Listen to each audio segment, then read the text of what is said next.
ఈరోజు మార్నింగ్ ఉప్మా పెసరట్టు అండి మా బ్రేక్ఫాస్ట్. దానికోసం ఇలా ఉప్మా ప్రిపేర్ చేసుకుంటున్నాను. 1 గ్లాస్ రవ్వకి 5 గ్లాసుల వాటర్ వేశాను. ఇలా నిదానంగా చిన్న మంట మీదనే మనము ఈ ఉప్మా అనేది కలుపుకుంటూ ప్రిపేర్ చేసుకోవాలి. ఈ ఉప్మా పెసరట్టు చాలా టేస్టీగా ఉంటుందండి.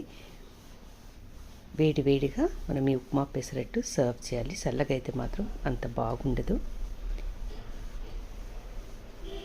ఇక్కడ ఉప్మా అయితే రెడీ అయిపోయిందండి. ఇంకొంచెం చల్లగా అయితే మనకు కరెక్ట్గా కన్సిస్టెన్సీ వస్తుంది. ఇక్కడ నేను పెసరట్టు వేస్తున్నాను. మంట పెద్దగా ఉండకూడదండి. మంచిగా పెనం కాలాక చిన్న మంట చేసుకొని మనం ఇలా అట్టు వేసుకోవాలి. చిన్న మంట మీదనే మనము ఈ అట్టు అనేది కాల్చుకోవాలి. ఇప్పుడు మనం ప్రిపేర్ చేసిన ఈ ఉప్మా ఈవెన్గా స్ప్రెడ్ చేస్తున్నాను. మనకు ఉప్మా అనేది ఈ కన్సిస్టెన్సీలో ఉంటే కరెక్ట్గా మనము స్ప్రెడ్ చేస్తాము. పెసరట్టు అనేది ఉప్మా పెసరట్టు అనేది చాలా టేస్టీగా ఉంటుంది.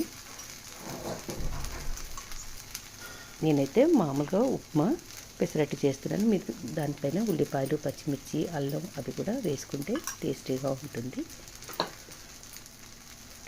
చిన్న మంట మీదనే ఇలా కాల్చుకోవాలి. ఇలా ఈవెన్గా మనం ఉప్మా అనేది స్ప్రెడ్ చేసుకోవాలి. నేను ఈ ప్రాసెస్ అంతా చిన్న మంట మీదే చేస్తున్నానండి. అప్పుడు మనకు పెసరట్టు అనేది మంచిగా కాలుతుంది.